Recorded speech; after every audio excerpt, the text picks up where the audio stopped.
Good evening, everyone. Welcome. Thank you so much for coming out here and braving New England Conservatory graduation. Thank you so much to New England Conservatory for hosting us here today. I'm Steve Mahler. I'm the founding artistic director of Commonwealth Shakespeare Company. It's my great pleasure to welcome you today and welcome this extraordinary roster of amazing jurists that we have with us here today. And others. And others.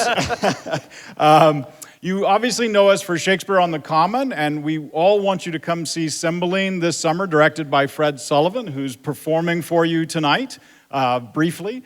But it's a beautiful, beautiful play. It's going to be a beautiful production, so keep an eye in your email boxes for an upcoming announcement about that production, because we really want to see all of you on the Boston Common this summer. And it's my great pleasure to introduce my friend and colleague, Dan Kelly, who will talk to you a little bit about Shakespeare and the law. Thank you so much. Keep this. Okay, perfect. Hi, everyone. Thanks, Steve. Steve Mahler, a great man who founded Commonwealth Shakespeare. I so urge you to see those shows on the Common. They're wonderful. Steve and I have had this collaboration for 18 years now. 18 years. The Federalist Society and Commonwealth Shakespeare have been putting on this presentation. Now, those are pretty strange bedfellows, don't you think? But I'm going to explain what we have in common. So, again, my name is Dan Kelly, and I'm a partner at McCarter in English, and I'm the head of the Lawyers Division of the Federalist Society. And I want to welcome you all. The very first Shakespeare in Law was at Suffolk University Law School, and then we graduated up to the Schubert Theater, and now we're in what looks like the set of Alien, but I think it's really cool because we don't have lots of curtains and costumes, and it's never been about that. It's been about the words. We want you to listen to the words and reflect on those words, and then join in and listen to our panel discussion, reflect on them, on the issues today. And that's what Shakespeare in the Law has been about. I want to thank the people at the New England Conservatory who have been so accommodating in this beautiful new theater. I want to, of course, thank my law firm who has been very supportive of this since I've been doing it, and Diane Bluestein, who I know is here, who handles much of the logistics. She's my guardian angel. And, of course, the great staff. Steve Mahler has amazing people working for him at Commonwealth Shakespeare. Say hello to them as you leave today. Of course, I want to thank our great participants, our actors who are all here. I mean, many of them have been doing this with me from the beginning. I think Nancy Gertner, where are you? I mean, Nancy Gertner was Portia back in 2000, you know? And it's wonderful to have all of them back. We're not going to have extensive explanations of their incredible careers. You can read about them all in the program, and I encourage you to read about them all in the program. We also, as Steve mentioned, we have a couple of ringers here tonight. We have two professional actors, Kai Shikosi, who's a local very talented actor, who's going to play our Othello, and Fred Sullivan, who's directing Cymbeline this summer, is going to play our Falstaff. We actually have, for those of you who have been here before, we're departing a little bit from our typical format. Instead of doing an abridged version of one play, we're going to be doing 4 scenes and 2 monologues from 6 different plays. And we're really excited about that. We think it actually helps us zero in on some of the theme or the themes that we want to talk about tonight. And following that, with no break, we're going to go right into a panel discussion. We'll reassemble the seats back here, bring our guest panelists on, and Nancy Gertner and Jennifer Braceros will moderate that panel. And you'll have an opportunity to ask questions, I hope, at the end. So what do we have in common? Well, let me talk about the Federalist Society first. Federalist Society has been around since the late 70s, early 80s. It started in the law schools, then went to the law firms, and then to the judges.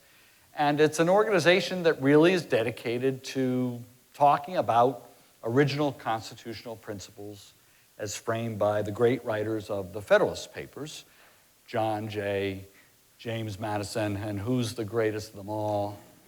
Alexander Hamilton. So next year we're going to be doing a rap. Nancy, will you do that? So the principles of limited government, the rule of law, separation of powers, I mean, that's something that the Federalist Society likes to talk about and likes to have debates about. And much of that, in terms of the intention of the framers, was to allay passions, because we all have these brutish passions within us. Hopefully, no one will find a need for dragon glass tonight. I don't expect the Night King to appear. We did have Ken Starr one year, and maybe dragon glass would have worked. But that's a little Game of Thrones joke. Apparently, many of you have not seen Game of Thrones. It's all right. I'm obsessed.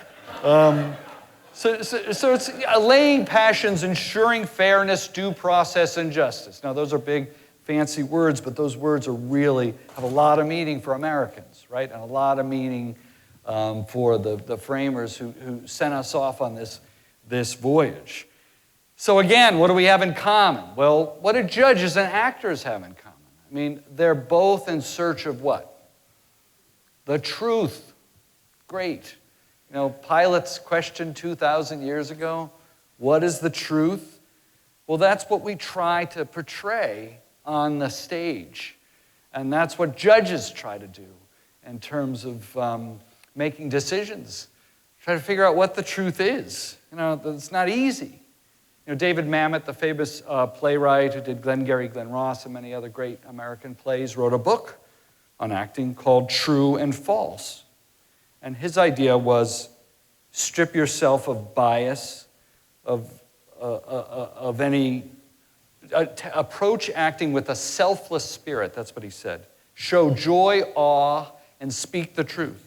And of course, Shakespeare, the greatest vessel of them all. I mean, it was his plays that revealed the truths of human existence. You can find truth in Shakespeare's plays, and hopefully we'll have a glimpse of that tonight. So what is this event all about? Well, originally, if some of you may remember, it was scheduled for February 19th, I think, and we were all ready to go. It was 2 o'clock, and they closed the school. It was a snowstorm. We were all ready to go, but they closed the school. So I was bound and determined to bring the gang back because I think this is a really important topic.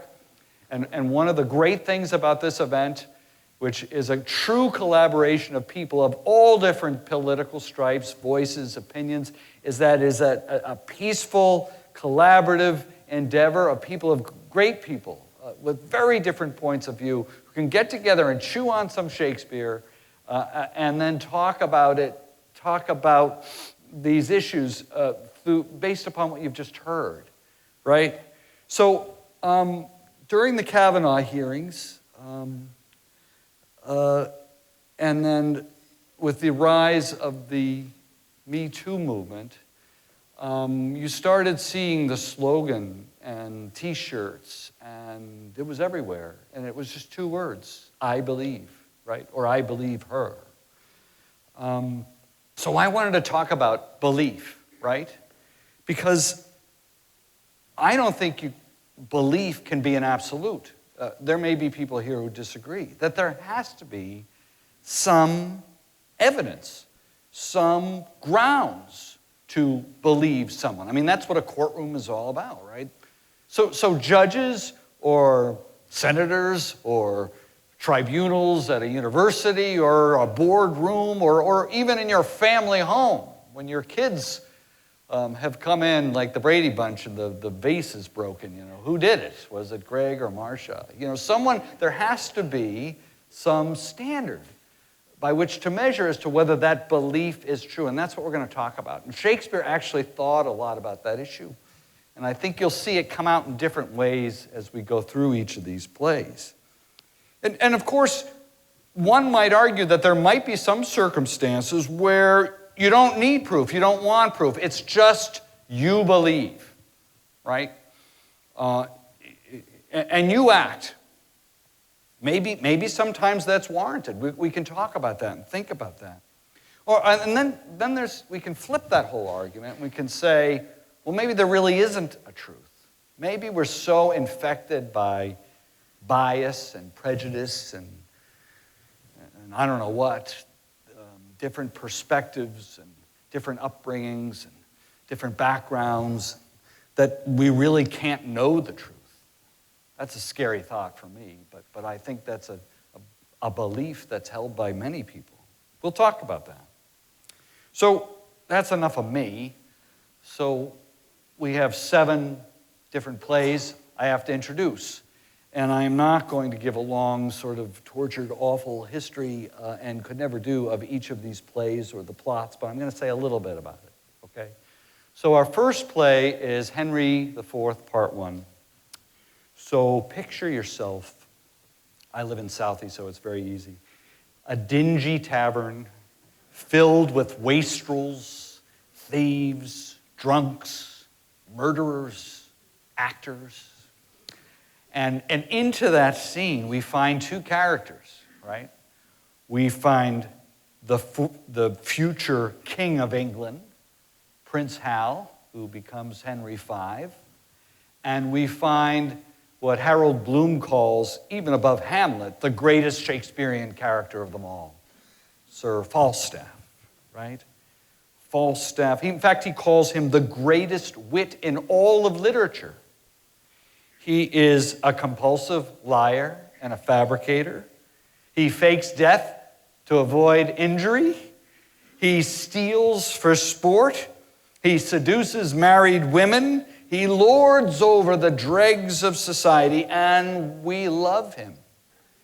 He's full of unbounded passion and joy, and he loves Prince Hal, his friend and companion in crime and adventures.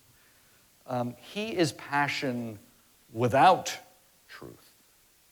And of course, if anyone knows the Henriade, the plays, Prince Hal, once he becomes king, rejects Falstaff, and literally and figuratively, in all he stands for. So in this scene, we're not going to talk about any more background, we're just going to talk about this scene. So we've got this tavern, we've got Prince Hal, and we've got Falstaff and his colleagues. And Falstaff is in full mode, full passion, unburdened by the truth mode, where he's played, by the way, by Fred Sullivan, who I mentioned before was going to be directing Cymbeline, who's a great, wonderful Boston actor. It's fantastic to have him here tonight.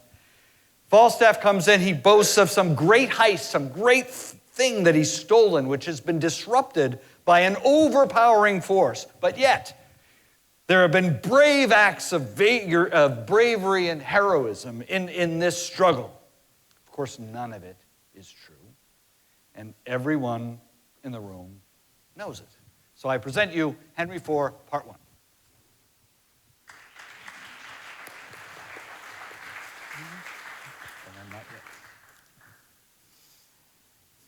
Point. Anon, sir.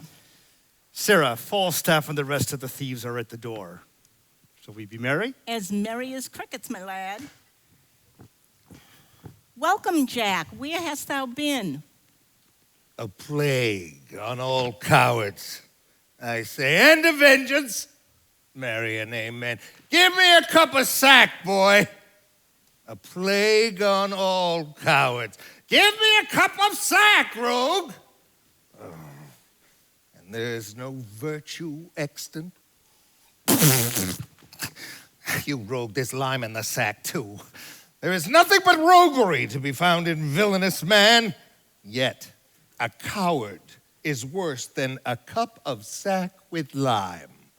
A villainous coward. There lives not 3 good men unhanged in England, but one of them is fat and grows old.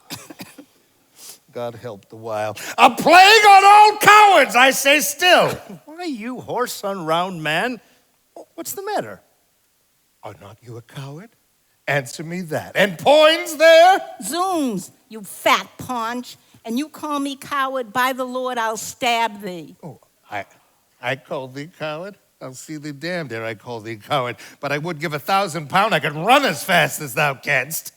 You cannot who sees your back. Call you that backing of your friends? A plague upon such backing. What's the matter? What's the matter? There be 4 of us here have ta'en £1,000 this day morning. Where is it, Jack? Where is it? Where is it? Taken from us it is. 100 upon the poor 4 of us. What? 100, man. I am a rogue. If I were not at half sword with a dozen of them, 2 hours together, I have escaped by miracle. I am 8 times thrust through the doublet, 4 through the hose, my buckler cut through and through, E.K. Seagulm. I never dealt better since I was a man. A plague on all cowards. Well, let them speak. If they speak more or less the truth, they are villains and the sons of darkness. Speak, sirs. How was it? We 4 set upon a dozen 16 at least, my lord. and bound them. No, they were not bound. You rogue, they were bound, every man of them. As we were shearing, some 6 or 7 fresh men came upon us. And unbound the rest, and then come in the other. What? Fought you with them all? All? I know not what you call all. But if I fought not with 50 of them, I am a bunch of radish. If there were not 2 or 3 and 50 upon poor old Jack, then am I no 2-legged creature. Pray God you have not murdered some of them. Well, nay, that's past praying for.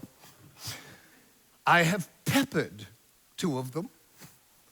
2, I am sure I have paid. 2 rogues in buckram suits. I tell thee what, Hal, if I tell thee a lie, spit in my face and call me hoarse. 4 rogues in buckram let drive at me. What for? Thou saidst even now but 2. 4, Hal, I told thee 4. Aye, he said 4. These 4 came all affront and mainly thrust at me. I made me no more ado, but took all their 7 points in my target. Thus, 7? Why, there were but 4 even now. in buckram? Aye, 4 in buckram suits. Well, 7 by these hilts. I am a villain else. Prithee, let him alone. We shall have more anon. Dost thou hear me, Hal? Aye, and mark thee too. Do so, for it is worth the listening to. These 9 in buckram that I told thee of So, 2 more already. began to give me ground, but I followed them close, came in foot and hand, and with a thought, 7 of the 11 I paid. Oh, monstrous. 11 buckram men grown out of 2. But as the devil would have it, 3 misbegotten knaves in Kendall green came at my back and let drive at me, for it was so dark, Hal, that thou couldst not see thy hand. These lies are like their father that begets them. Gross as a mountain, open, palpable. Why, thou clay-brained guts, thou naughty pated fool, thou whoreson, obscene, greasy tallow catch. What? Art thou mad? Is not the truth? Why, how couldst thou know these men in Kendall green when it was so dark thou couldst not see thy hand? Come, tell us your reason. Come, your reason, Jack, your reason. What, upon compulsion? Give you a reason upon compulsion?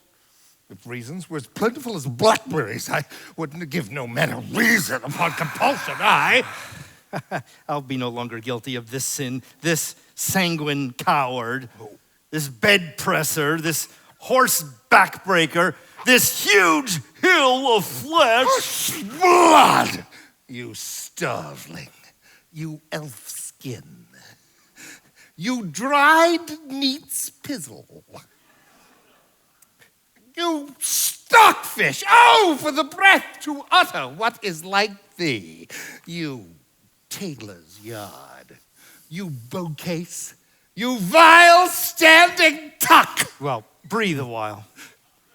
And then to it again, and when thou hast tired thyself in base comparisons, hear me speak but this. Mark, Jack, We too saw you four, set on four, and bound them and were masters of their wealth. Mark now how a plain tale shall put you down. Then did we two set on you four, and with a word outfaced you from your prize, and have it. Yea, and can show it you here in this house. And Falstaff, you carried away your guts as nimbly, with as quick dexterity, and roared for mercy, and still run and roared as ever I heard bull calf. What trick, what device, what starting hole canst thou now find out to hide thee from this open and apparent shame? come, let's hear, Jack. What trick hast thou now? By the Lord, I knew you as well as he that made you. Should I turn upon the true prince? What, my masters? Was it for me to kill the heir apparent? Well, thou knowest I am as valiant as Hercules. And beware instinct, the lion will not touch the true prince. Instinct is a great matter. I was now a coward on instinct. I shall think the better of myself and thee during my life. I for a valiant lion, and thou for the true prince. Now, sirs, by Our Lady, you fought fair. So did you, Pito. So did you, Bardolph. You are lions, too. Now. You ran away upon instinct. You will not touch the true prince. No. Fie. No more of that, Hal, if thou loves me. And now,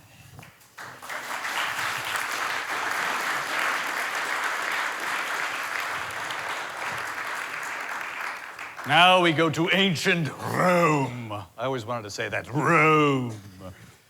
Julius Caesar. So we have a soliloquy performed by Justice Saylor as Brutus and Julius Caesar. So all I want to say is that we have the death of the Roman Republic that's threatened by Caesar. Caesar and his legions have crossed the Rubicon and are about to enter Rome. And the Republic has been around for hundreds, if not 1,000 years. And a group of senators are very concerned that Caesar is going to come in and take away representative rule, take away the rule of law, and rule as a dictator. In fact, declare himself a god. So these senators have a dilemma. And the most cautious and stoic and respected of those senators is Brutus, who must make a decision. So, Julius Caesar.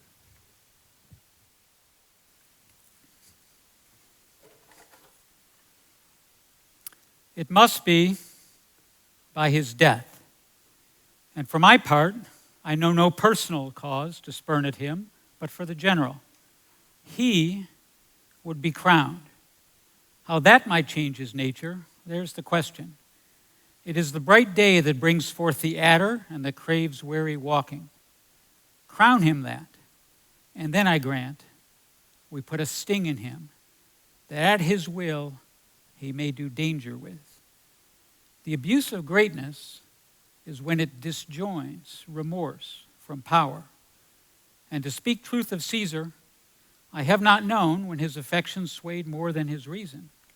But 'tis a common proof that lowliness is young ambition's ladder, whereto the climber upward turns his face. But when he once attains the upmost round, he then unto the ladder turns his back, looks in the clouds, scorning the base degrees by which he did ascend. So Caesar may. Then, lest he may, prevent. And since the quarrel will bear no color for the thing he is, fashion it thus, that what he is, augmented, would run to these and these extremities, and therefore think of him as a serpent's egg, which hatched would, as his kind, grow mischievous and kill him in the shell. Judge Saylor.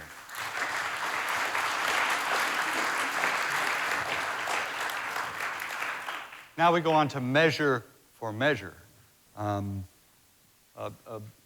full production of which we did just a couple of years ago. So let me set this up a little bit. In Measure for Measure, it takes place in Vienna. The Duke of Vienna is an autocrat. He's a dictator. And he is upset with how society has progressed in Vienna. He believes that people have become licentious and rude and no longer have a respect for the law. So he decides that he's going to go on vacation, long vacation, and put his reluctant deputy, Angelo, in charge. And the Duke tells Angelo that, okay, it's your job now to enforce the laws rigidly, clean up this place. Angelo really doesn't want the job, but he takes the job and decides that he must do it with gusto. Angelo is played by Judge O'Toole. So what this scene is about is Angelo decides that he's going to reinvigorate laws that have been on the books for a long time, which prevent premarital sex. And the law says that the punishment for premarital sex is death. It's a capital crime. So Claudio, a character in Measure for Measure, is engaged to his bride-to-be, Juliet, and she gets pregnant. And this is found out. Claudio is arrested and sentenced to die. Claudio has a sister, Isabel. Isabel is a novice. She's studying to become a nun. She's played today by Joan Lukie. Isabel goes to Angelo to beg for her brother's forgiveness of her brother's crime. Beg for mercy so that he is not executed as a result of this crime, which she considers sinful. There are a couple of scenes between Isabel and Angelo. Isabel goes to Angelo first, introduces herself, and begs for mercy for her brother. Angelo sends her away and thinks about her, and then calls her back. Measure for Measure.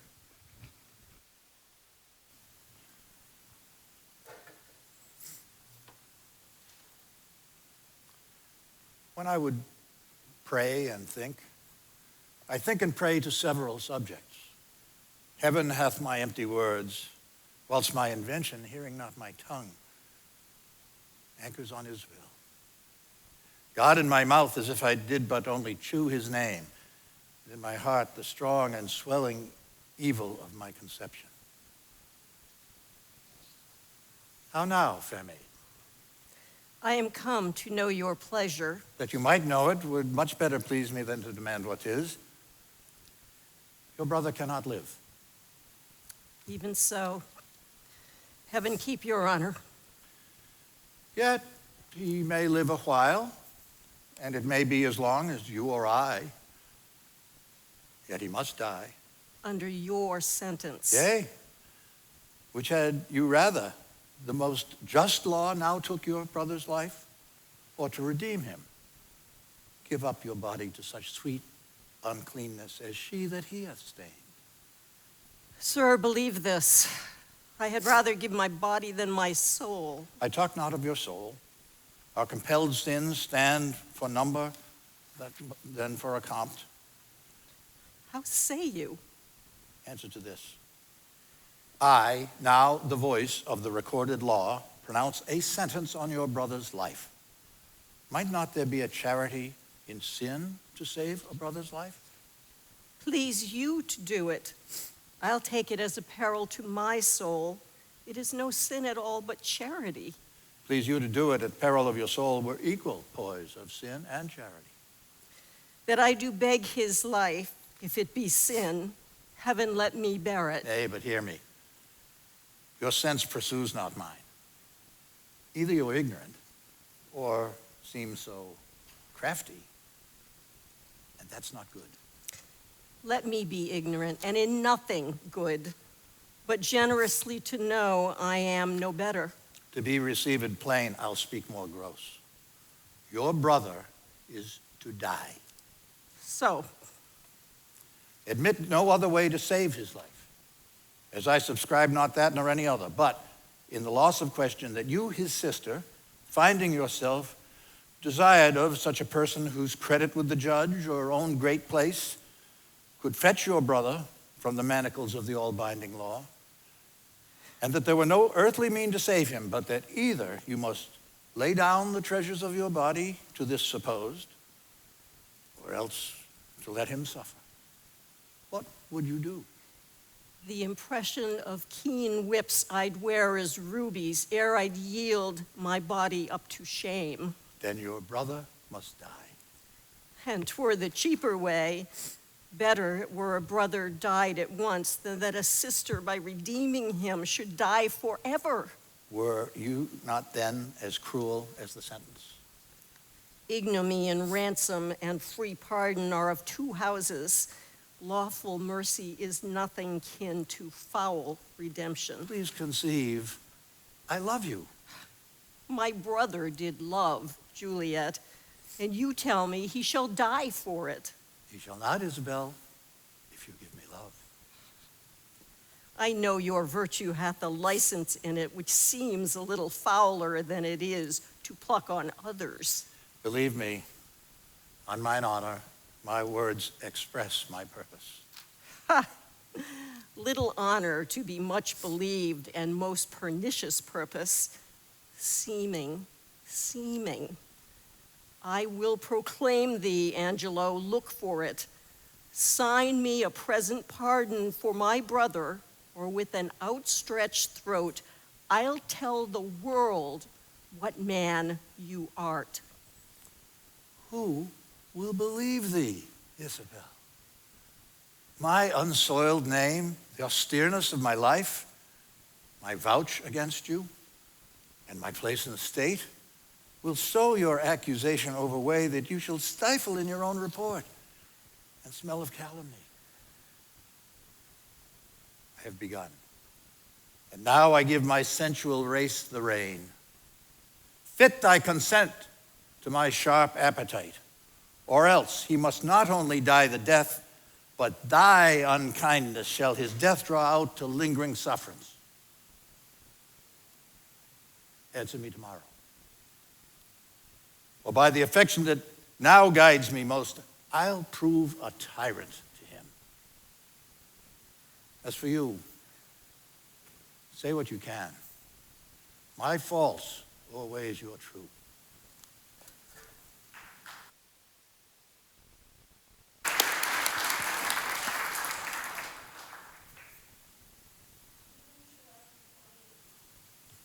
Did I tell this? Who would believe me? Oh, perilous mouths that bear in them one and the self-same tongue, either of condemnation or of proof, bidding the law make curtsy to their will, hooking both right and wrong to the appetite to follow as it draws.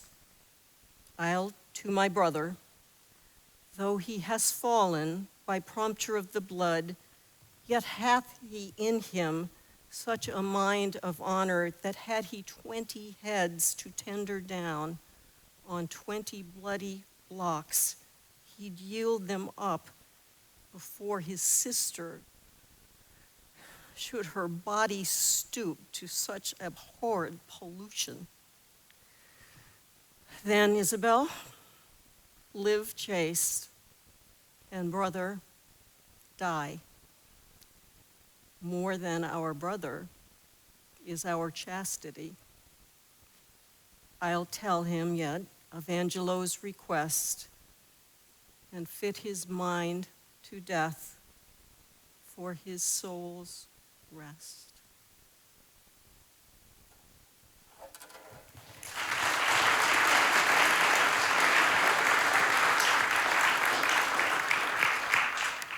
We go to another soliloquy now from the greatest play of them all, Hamlet. Hamlet has 6 soliloquies, and this one comes right after Hamlet invites a troupe of actors to the castle at Elsinore who perform for him. Now, of course, many of you, I hope all of you know the story of Hamlet, which begins as a ghost story, where the ghost of Hamlet's dead father, or maybe the ghost of his dead father, comes to him and tells him that his uncle has murdered him, and his mother is now married to his uncle. And Hamlet, throughout 3.5 hours, if it's done without editing, weighs and weighs and weighs and weighs what he should do, and whether in fact the ghost is real and whether his father was murdered. And he can't make up his mind. So in this soliloquy, it has 2 parts to it. In the first part, Hamlet has just witnessed the performance by actors. And they're performing a play about Hecuba and Priam. Priam, or Priam, was the king of Troy and was murdered. And Hecuba, who's a great classical character, mourns the tragedy of her husband's death and does such a good job as an actor that it's real to the audience, including Hamlet. And then the second part of the soliloquy, so Hamlet reflects on that, and the second part of the soliloquy is, okay, I'll use actors to determine whether my uncle actually did murder my father. I'll have a play performed to see how he reacts. Now, that's sort of an interesting test of whether something is true or not, isn't it? Hamlet with Nancy Gertner.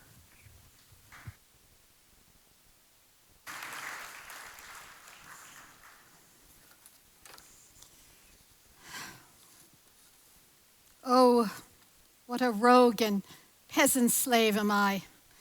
Is it not monstrous that this player here, but in a fiction, in a dream of passion, could force his soul so to his own conceit that from her working all his visage wand, tears in his eyes, distraction in his aspect, a broken voice, and his whole function suiting with forms to his conceit, and all for nothing, for Hecuba. What's Hecuba to him or he to Hecuba that he should weep for her? What would he do had he the motive and the cue for passion that I have? He would drown the stage with tears and cleave the general ear with horrid speech, make mad the guilty and appall the free. Yet I, a dull and muddy-mettled rascal, peak like John a dreams, unrepentant of my cause, and I can say nothing. No, not for a king upon whose property and most dear life a damned defeat was made.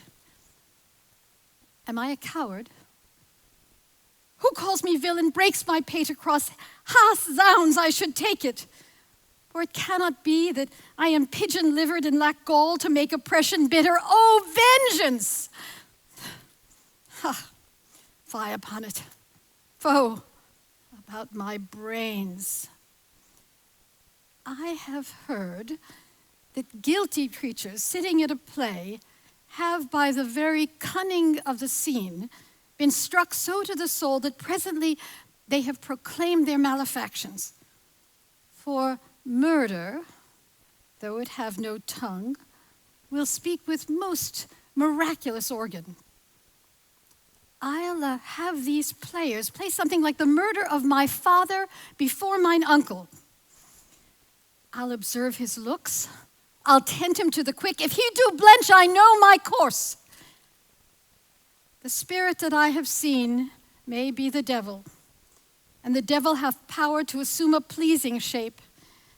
Yea, and perhaps out of my weakness and my melancholy, as he is very potent with such spirits, abuses me to damn me. I'll have grounds more relative than this. The play's the thing wherein I'll catch the conscience of the king.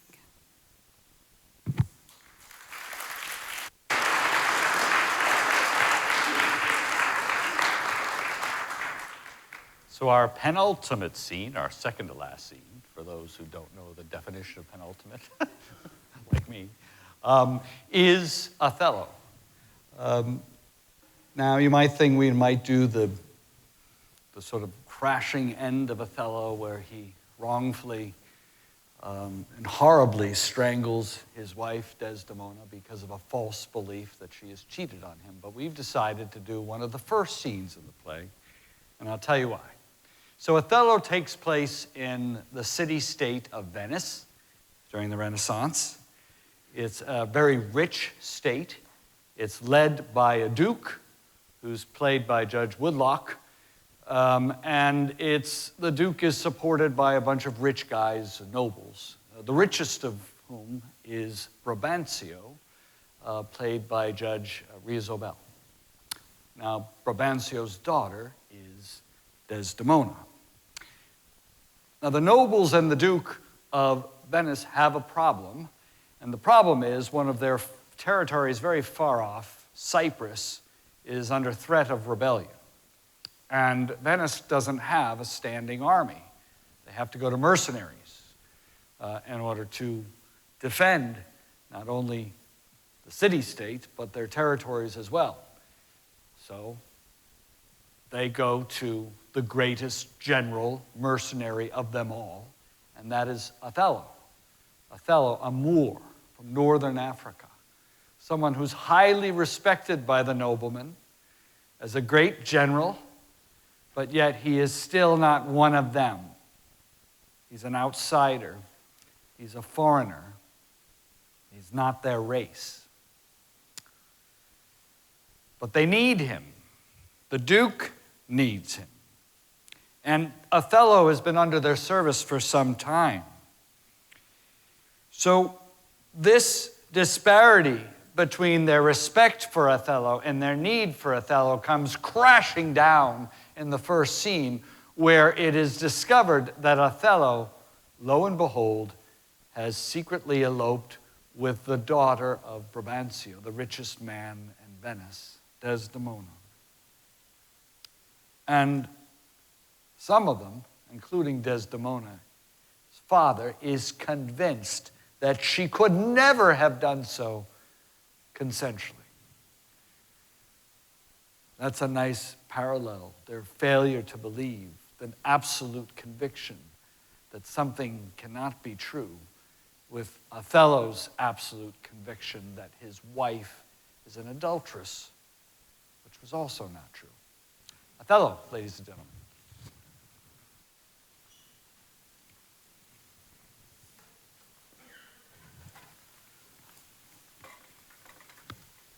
Valiant Othello, welcome, gentle signor. We lack your counsel and your help tonight. So did I yours.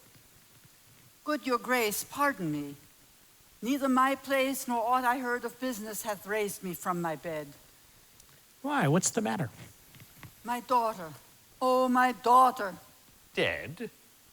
Aye, to me, she is abused, stolen from me, and corrupted by spells and medicines bought of mountebanks.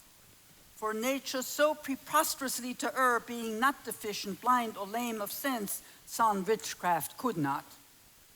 Where he be that in this foul proceeding hath thus beguiled your daughter of herself, and you of her, the bloody book of law you shall yourself read in the bitter letter. After your own sense, yea, though our proper son stood in your action. Humbly, I thank your grace. Here's the man, this Moor. What in your part can you say to this? Most potent, grave, and reverend seniors, that I have taken this old man's daughter, it is most true. True, I have married her. The very head and front of my offending hath this extent, no more. Rude am I in my speech, and little of this great world can I speak more than pertains to feats of broil and battle, and therefore little shall I grace my own cause in speaking for myself. Yet, by your gracious patience, I will and round, unvarnished tale deliver of my whole course of love. What charms, what drugs, what conjuration, and what mighty magic for such proceedings am I charged with all, I won his daughter. A maiden never bold, of spirit so still and quiet that her motion blushed at herself. And she, in spite of nature, of years, of country, credit, everything, to fall in love with what she feared to look on. It is a judgment maimed and most imperfect that will confess perfection, so could err against all rules of nature. I therefore vouch again that with some mixtures powerful o'er the blood, or some dram conjured to this effect, he wrought upon her. To vouch this is no proof without more, wider, and more overt test than these thin habits or poor likelihoods of modern seeming do prefer against him. But Othello, speak. Did you by indirect or forced courses subdue and poison this young maid's affections? Or came it by request, in such fair question as soul to soul affordeth? I do beseech you, send for the lady to the Sagittary and let her speak of me before her father. If you do find me foul in her report, the trust, the office that I do hold of you, not only take away, but let your sentence fall even on my life. Fetch Desdemona hither. Until she come, as truly as to heaven I do confess the vices of my blood, so justly to your grave ears I'll present how I did thrive in this fair lady's love, and she in mine. Say it, Othello. Her father loved me, oft invited me, still questioned me the story of my life from year to year. The battles, sieges, fortunes that I have passed, I ran them through from my boyish days to the very moment he bade me tell them. Whereon I spoke of most disastrous chances, of hair-breadth escapes in the deadly imminent breach, of being taken by the insolent foe and sold to slavery, of my redemption thence. These things to hear would Desdemona seriously incline, but still the house affairs would draw her thence. Whichever as she could with haste dispatch, she'd come again, and with a greedy ear devour up my discourse, which I observing took once a pliant hour, and found good means to draw from her a prayer of earnest heart, that I would all my pilgrimage dilate, whereof by parcels she had something heard, but not intentively. I did consent, and often did beguile her of her tears, when I did speak of some distressful stroke that my youth suffered. My story being done, she thanked me, and bade me, if I had a friend that loved her, I should but teach him to tell my story, and that would woo her. Upon this hint I spake. She loved me for the dangers I had passed, and I loved her that she did pity them. This is all the witchcraft I have used. Here comes the lady. Let her witness it. I think this tale would win my daughter, too, good Brigantio.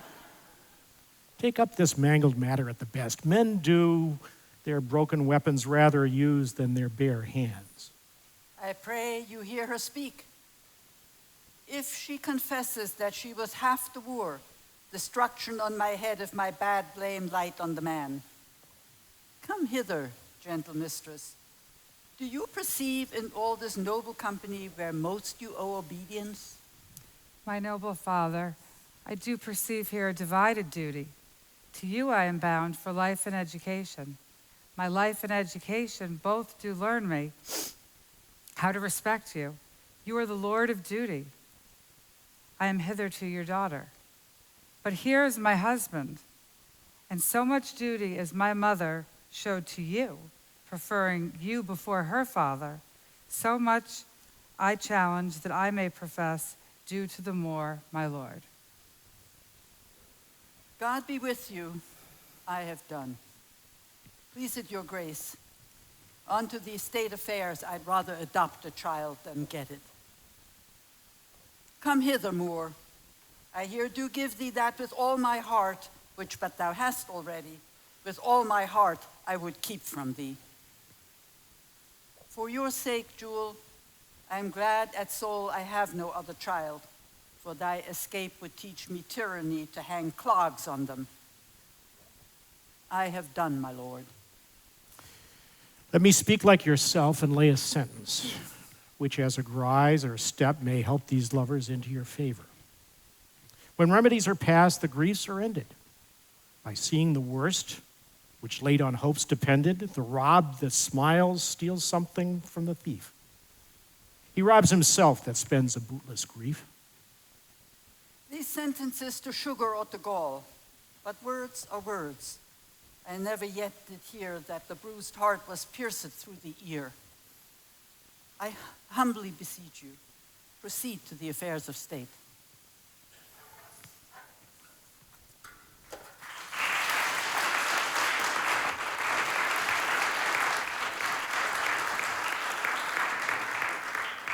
And our last scene, which will be immediately followed by the panel discussion, is on a lighter note, thank God. Cymbeline is kind of the sort of upside-down version of Othello, the comic version of Othello, where we have a young man, Posthumus, who's played by our U.S. Attorney, Andy Lelling, who is secretly married to Imogen, who is the daughter of the King of Britain, Cymbeline. Hence the title of the play, Cymbeline. Now, this takes place in pre-Christian times. There's reference to the Roman gods and swearing to the gods in this play, which is of significance. You can make note. But back to the story. So Imogen and Posthumus are in love, and Posthumus has a stepmom problem, though, because Imogen's stepmother, Cymbeline's second wife, has taken a disliking to Posthumus and wants Imogen to marry someone else. So the Circe of her time has Posthumus exiled to Italy, where he is pining away for his beloved Imogen, and befriends a couple of Italians, Philario, played by Judge Hillman, and Iachimo, played by Judge Sarris. Now, Iachimo is a bit of a rogue, a bit of a gambler, a bit of a wastrel himself. And Iachimo, who has his eye on a beautiful jeweled ring that Posthumus owns, bets Posthumus that he can go to Britain and seduce his wife and bed her. And Posthumus, believing Imogen to be totally virtuous, takes the bet, and Iachimo is on his way to Britain. Now we, the audience, know that what Iachimo does in Britain is to sneak himself into some baggage, have himself delivered to the bedchamber of Imogen. She's not even there. And she comes, goes to bed, he opens the baggage, takes a peek, then the baggage comes out, and then he goes back to Italy to win the bet. Cymbeline.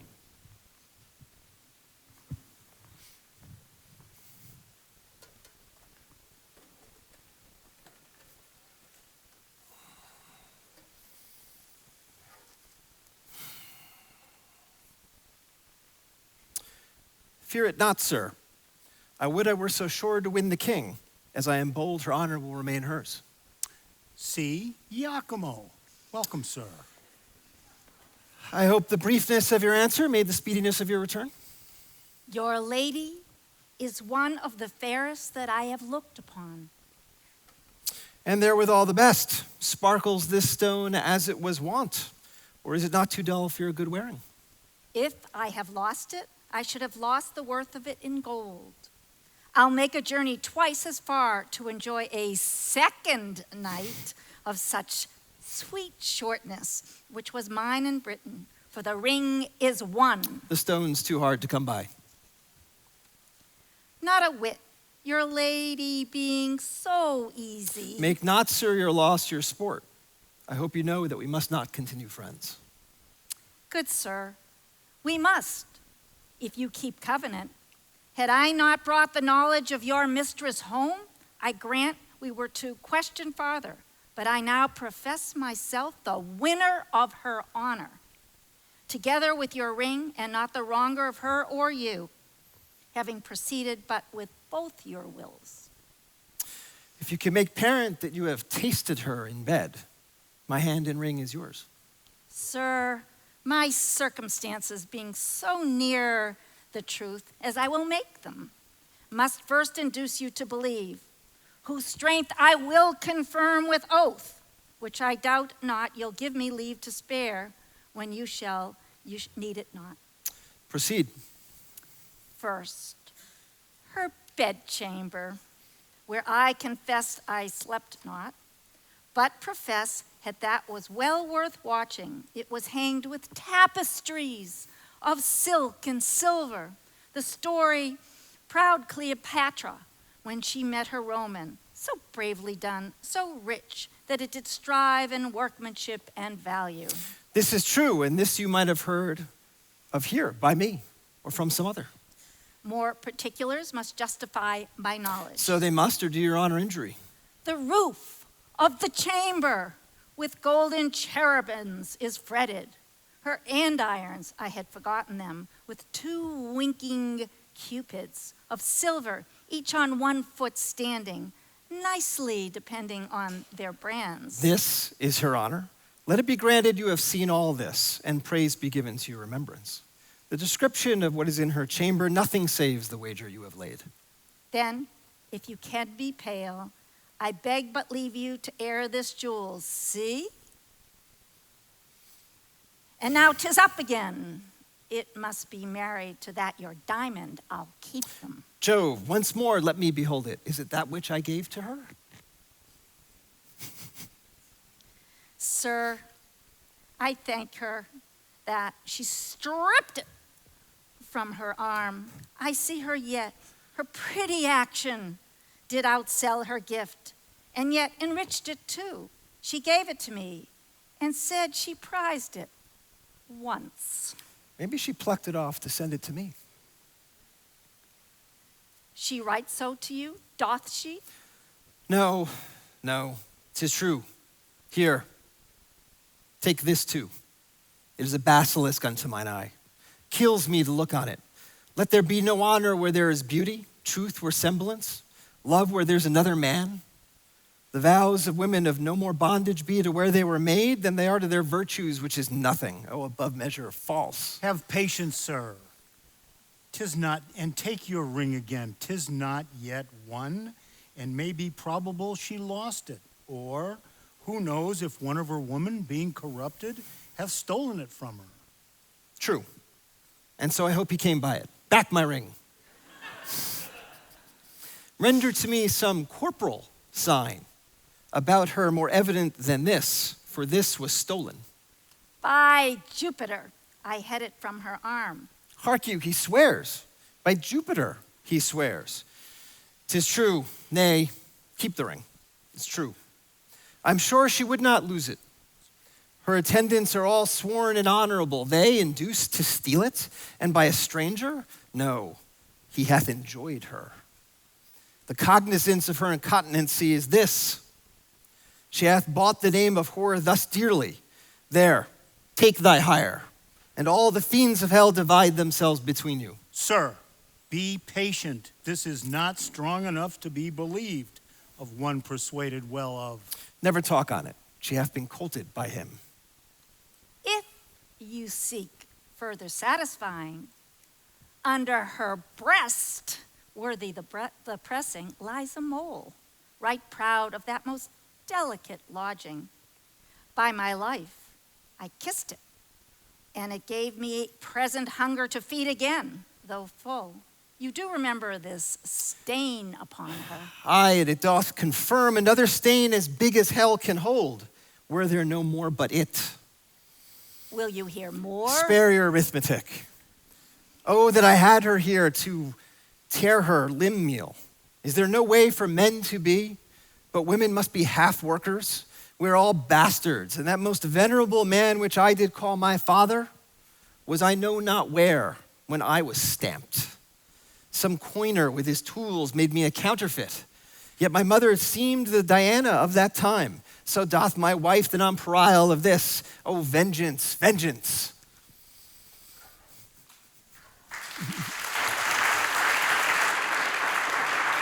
Nice job.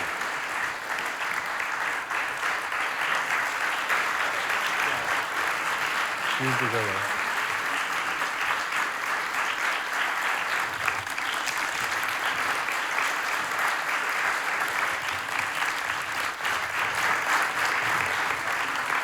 Okay, we're now at the panel discussion. If you just give us a couple minutes to get seated, and I'll turn it over to Nancy Gertner and Jennifer Braceros, who will welcome our two guest panelists.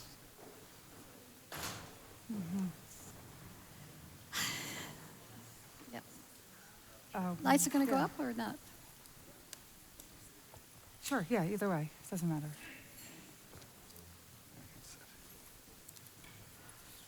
Everybody here? So you're going to douse the lights? Great job.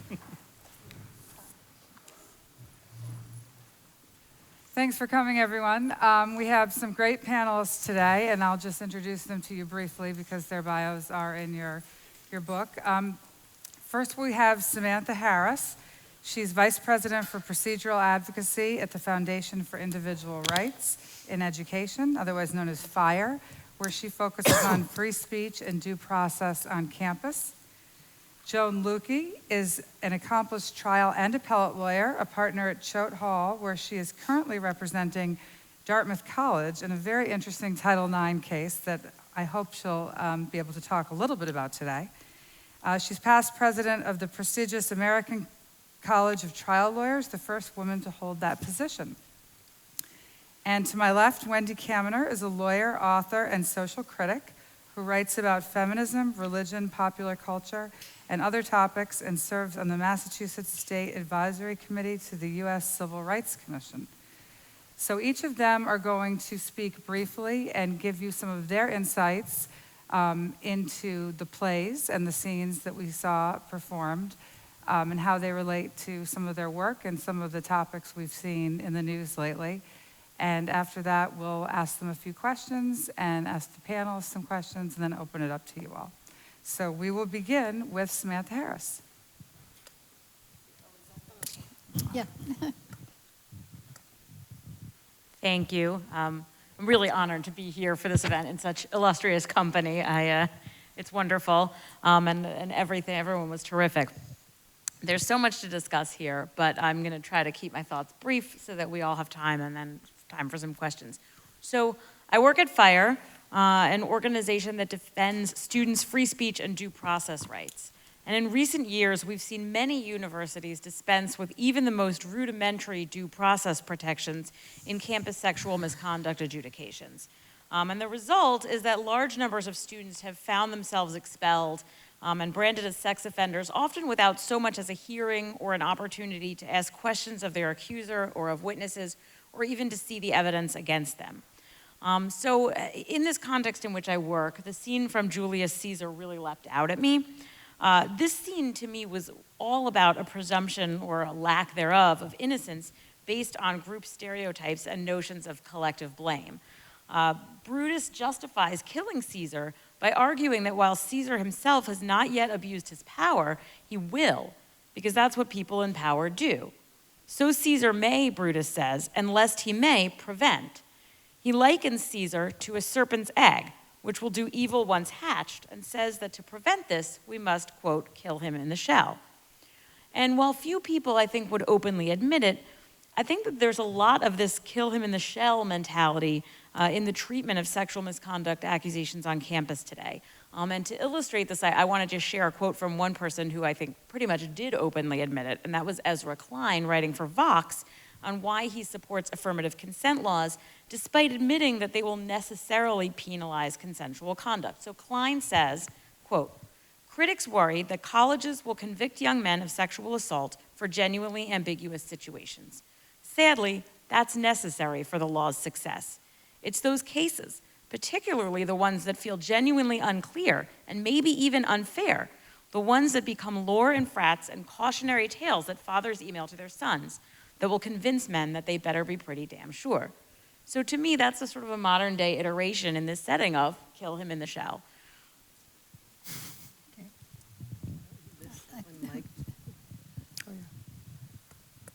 Were I to tell this, who would believe me?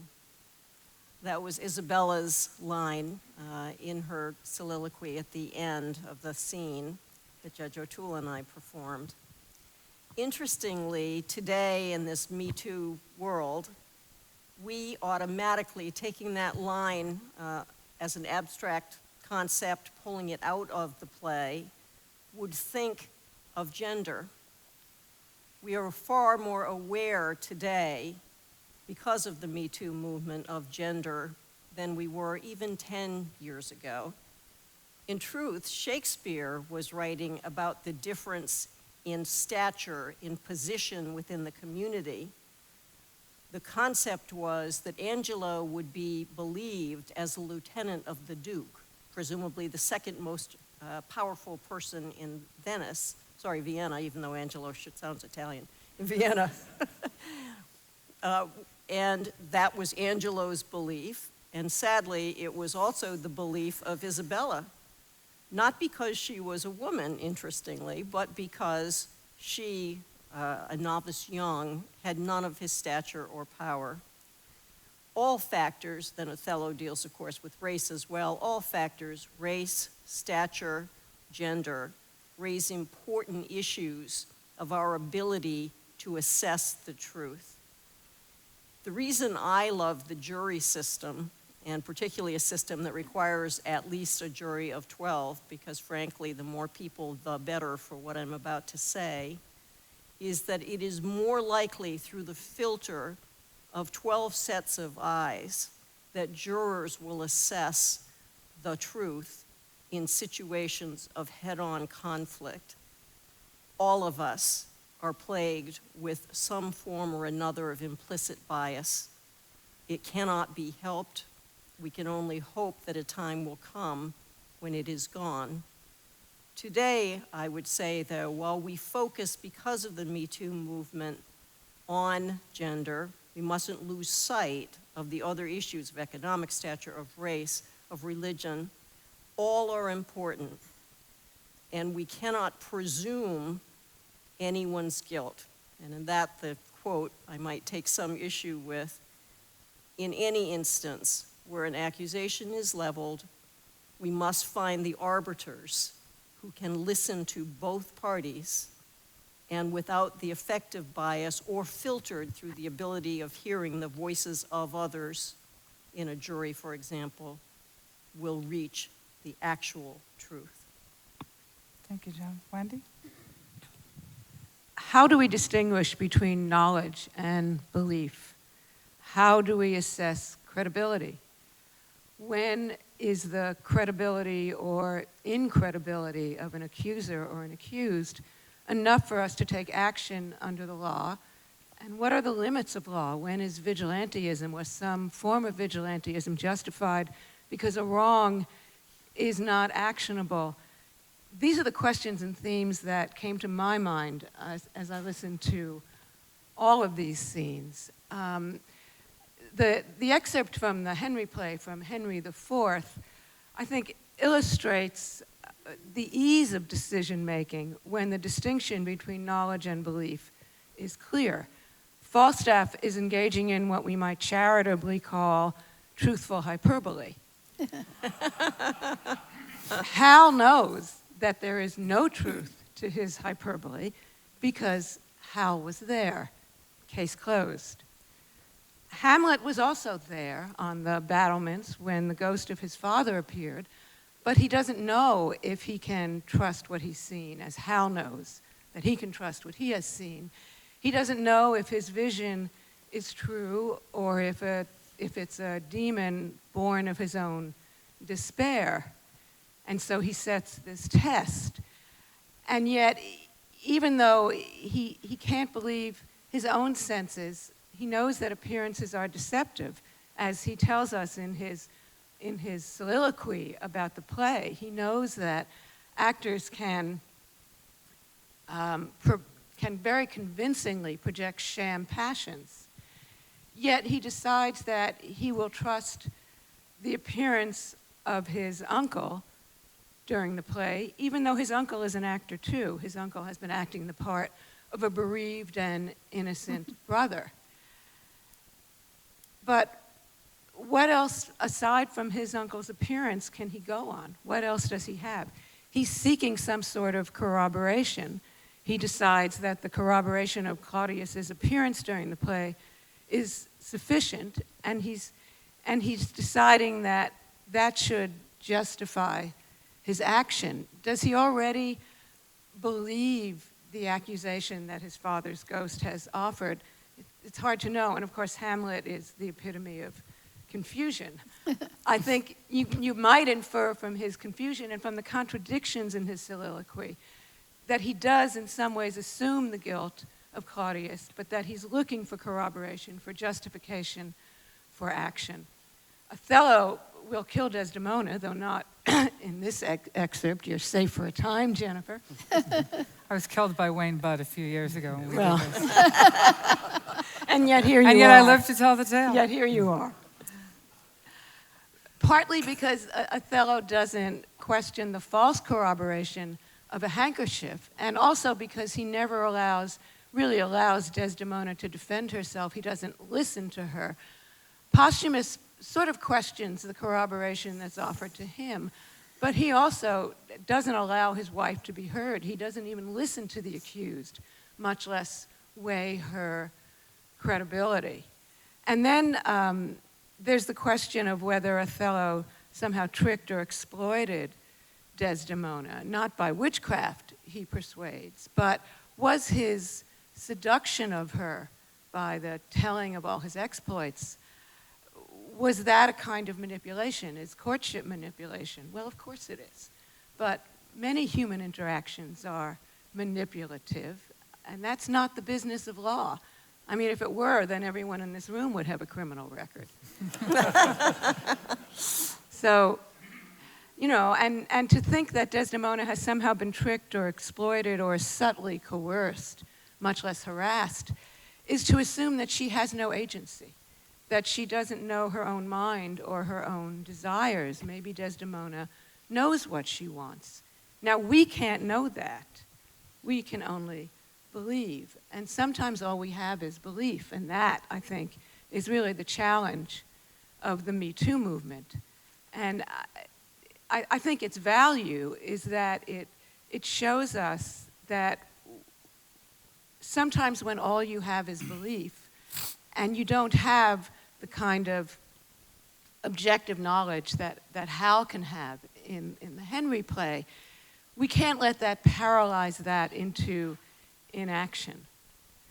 We have to assess credibility. We have to assess credibility of accused and accuser. At the same time, I think at its worst, the Me Too movement is a faith-based initiative. And of course, and not because it's pursued with religious fervor. A lot of evidence-based initiatives are pursued with religious fervor, but because it tells us to believe the victim, to take her accusation on faith. It tells us not to seek knowledge, but to find it in belief. Let me see if I can ground this conversation, not just in the plays, but in the political issues that are sort of skirting around.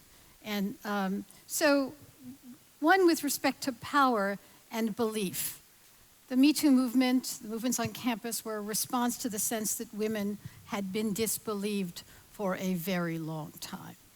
And that to some degree, if there is an overreaction, it was because there had been decades of underreaction. So that's something we see in Who Will Believe Thee, Isabel, the notion that a woman's voice was not heard before. And I think the Me Too movement is a response to the perception that the woman's voice isn't heard. But I also want to pick up on something that everyone talked about, which is that the court is about truth. The court system is about truth.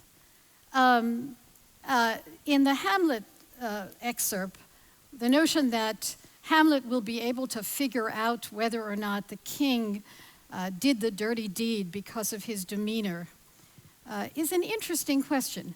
I teach law and neuroscience, of all things, at Harvard, and in fact, we don't do very well in interpreting demeanor. Demeanor is contingent on culture. Demeanor is contingent on race. Massachusetts saw, perhaps, 30 years ago in the Newton Nanny case, when she was accused of assaulting, of hurting, abusing the children in her care because she didn't cry on the stand. The jury reacted against her. And of course it was brought out, truthfully or not, that culturally, English, or I guess she was Irish, don't cry in the way as much as we do. In other words, our predictions of what her demeanor would be were just not consistent with what her culture. Frankly, the Tsarnaev case was another one, which is a question of whether or not his reactions. So can we judge demeanor? And if we can't, what else do we have? So anyone can take that. And we judge demeanor at all. And are we talking less about truth than about the legitimacy of a process? The jury process, with all the flaws of determining truth, we trust that that system is the most legitimate way to make a decision. But let's go back to demeanor. What do we do about demeanor? Sometimes it is all we have. Sometimes all we have is an accuser and an accused, and the only way that we can make some decision about who's telling the truth is to make our own subjective assessments, and there are going to be subjective assessments about demeanor. But I think what we have to keep in mind is that when that's all the evidence we have, and when we're not sure that we can trust our own assessments because of all the factors that have been raised here, then I think we have to be very modest, not necessarily in assessing guilt, but in prescribing punishment. We have a bunch of prosecutors and judges here. Maybe they should weigh in. On anything. Anything. Or that question. Well, one of the things you look at is it's not just demeanor or not demeanor. You have burdens of proof, which help you through this, and standards. And it matters a lot whether something's criminal, which is proof beyond a reasonable doubt, as opposed to something civil, or even something on a college campus. So that when you're not sure what the truth is, the burdens of proof and the standards help you a lot. And the rules of evidence help, because it's not usually just, does somebody look really uptight or is that person crying? You usually can have things like, did the person make a complaint right away? Are there corroborating witnesses? Is there documentation that helps you through this? But if at the end of the day, all you have is a he said, she said, which is what we call it, that's an extremely difficult thing, particularly in a proof beyond a reasonable doubt standard. I would think that if it is simply he said, she said, then it would seem to me that the government has not met its burden of proof, at least in most cases. But in many, many cases you do have, as Judge Saris mentioned, you have corroborating witnesses. The prosecution has opportunity beforehand, before trial, to do a great deal of investigation and can find out, was the victim actually where she said she was? Could the defendant have been somewhere else at that time? And you usually have some other evidence, some other way of helping the fact finder get at the truth. And as I said, at the end of the day, if the only thing that you do have is he said, she said, then most likely the government has not met its burden of proof. Samantha. Well, this is one of the difficulties that we see with a lot of campus adjudications, is that the way that they're set up, they often don't even involve a hearing, and they are very often he said, she said cases, because typically, at least the cases that we see at Fire on campus, most often involve alcohol and are very sort of messy, factually complicated situations that don't involve sort of either witnesses or evidence of force. And so it's a question of who had had too much to drink, did the other person know that the other person had had too much to drink, and so on and so forth. And because a lot of these processes don't allow for hearings, you don't get these sort of extra steps that you're talking about to determine credibility. You'll have oftentimes an investigator who will just interview both parties and then make a decision using a preponderance of the evidence standard and say, well, based on my interview of him and of her, I think it's more likely than not that it happened or it didn't happen. And so what some courts, particularly in the public university setting, where constitutional due process rights are in play, have started to ask is that enough from a due process standpoint? When all you have is credibility, does due process require some sort of opportunity to test credibility by cross-examination? So I want to follow up a little bit with Samantha on the campus disciplinary proceedings, because we see in two of the plays that we had scenes from, Othello and Julius Caesar, we saw situations where a rush to judgment had irreversible consequences. And so Othello's rush to judgment about Desdemona led to her murder, and the rush to judgment about Julius Caesar, that he would become corrupt, led to his murder. And in the campus situation, the consequences aren't that grave. Nobody's being killed. I would dispute that. Well, so that's what I want to ask you. So nobody's being killed, and I've heard the argument made that we're not talking about depriving somebody of their liberty. What we're talking about is taking away the benefit of education. And I'd like to give you a chance to respond to that, and I'd like to ask you whether you think, in those cases, a rush to judgment, the consequences are just much lower, and therefore it doesn't matter. Can I add to your question just one other thing? With respect to every other issue on campus, every other disciplinary action, the standard is a fair preponderance. Every other, Not always. That's not always. That is not always true. But it's overwhelmingly the case, at least it is at Harvard, that for copying, for all sorts of things, the standard is a fair preponderance, and so it was raised. If that's the case, then why should this be any different? In other words, if the nature of the punishment is what is determining the burden of proof, why should this be any different? And separate out, on the one hand, having a hearing, and the nature of the standard. Those are two separate questions. Well, actually, one of the things that the new Department of Education regulations try to do is to bring all disciplinary hearings on campus into line. And so what Betsy DeVos has said in those regulations is you can use the preponderance of the evidence if it standard applies to everything. So long as you use that standard for everything. What you can't have is a lower standard of proof for sexual assault cases than you have for plagiarism. But I'd like to get back and ask Samantha about whether she thinks there's a rush to judgment, and whether the fact that the consequences are lesser than prison or murder, in the case of the Shakespeare plays, makes any difference. Well, certainly it makes some difference. I mean, I've yet to encounter anyone who argues, for example, that campus sexual misconduct cases or any campus disciplinary cases must be proved beyond a reasonable doubt, for example. I mean, we can all recognize that the consequences are not as severe, but I think to dismiss them as just being kicked out of school is to gloss over what's happening to a lot of these students. I mean, we work with a lot of these students and their families, and they're suicidal. There are psychiatric hospitalizations for these students. They're unable to get into other colleges. And I mean, look, speaking honestly, how many people would hire someone who had been suspended or expelled from school for sexual misconduct? Even if you knew that a low standard of proof had been used, even if you knew that the person hadn't had an opportunity to cross-examine or hadn't had a hearing, most people or most companies are not going to be the ones to take that chance. So the consequences, while not imprisonment, are arguably quite severe, particularly because of the heinous connotations of the conduct. And I think we have to recognize those connotations. I mean, there's a reason that sexual misconduct is one of the most heinous crimes in society. And when somebody is branded with that, those the consequences should be severe when you did it.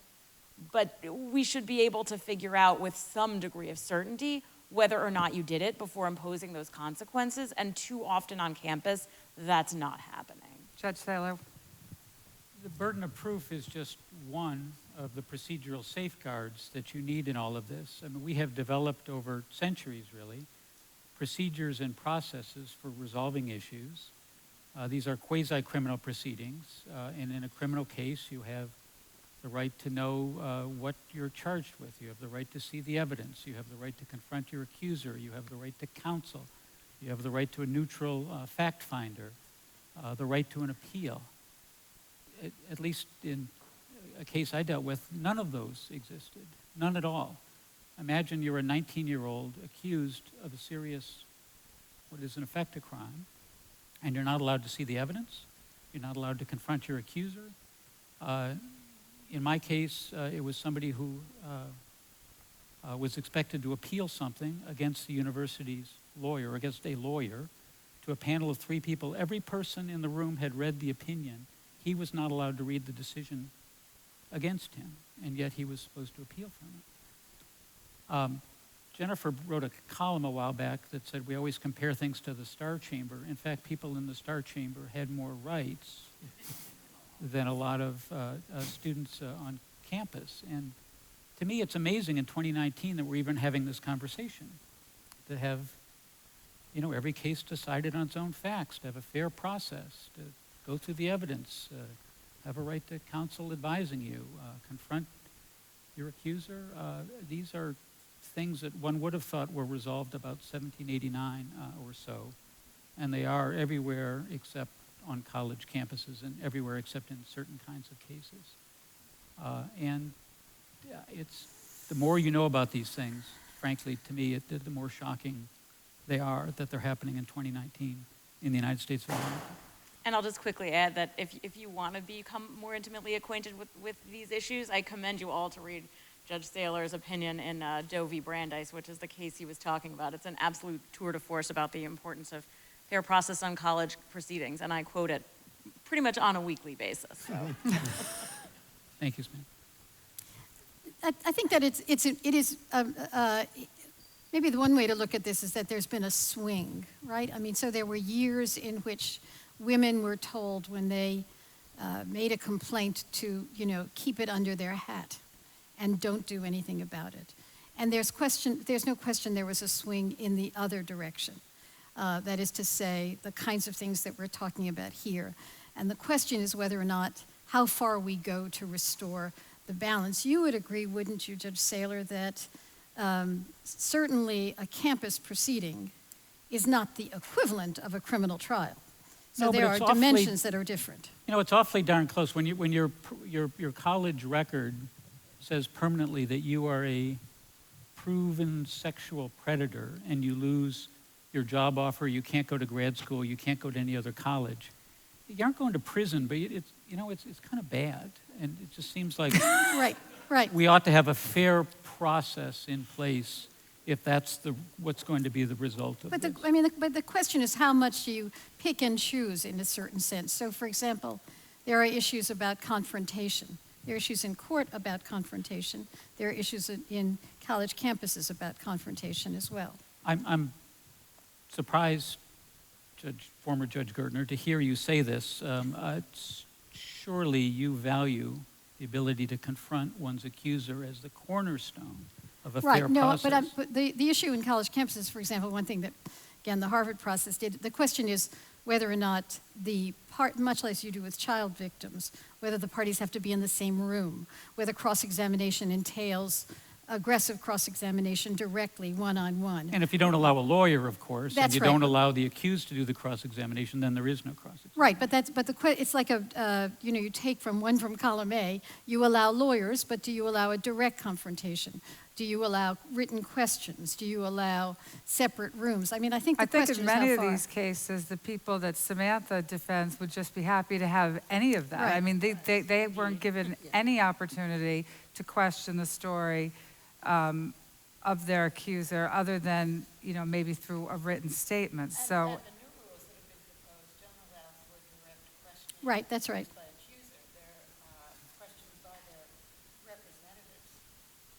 Right, so that's a variation on a theme of confrontation. Yeah. That's right. I'd like to ask. Wait, George? Oh, go Judge ahead, O'Toole. Judge. I can call you George, but go on, George. Judge O'Toole. kind of shift things. So if you want to. No, shift away. Well, to a neutral forum, not the university setting. You could think of what we do in our judging as sort of evidence-based decision-making. And we even call I it didn't that. like that We laugh. call it, we call it evidence. And we devoted a great deal of attention to use the Daubert word, gatekeeping the evidence to be sure it made some minimal standard of reliability that if it were truly relied on, we could be confident that we had come to a reliable decision about the merits of the case. So we spend a great deal of thought and energy thinking about what to permit in as evidence and what to reject, and then to talk to the decision maker, sometimes it's ourselves, sometimes it's 12 people, to help them think about the evidence in ways that are reliable, so that at the end, if there is an outcome generally partisans accepted, it can be thought of as a reliable judgment on the evidence that was available.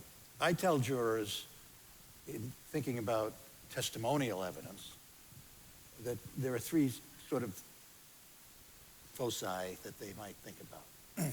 One is perception. What were the conditions under which the witness made the observations about which she testifies? There is memory. What affects the receipt and processing of information and the repeat of it at some time later when other events have intervened, both regarding the case and regarding daily life. And finally, narration.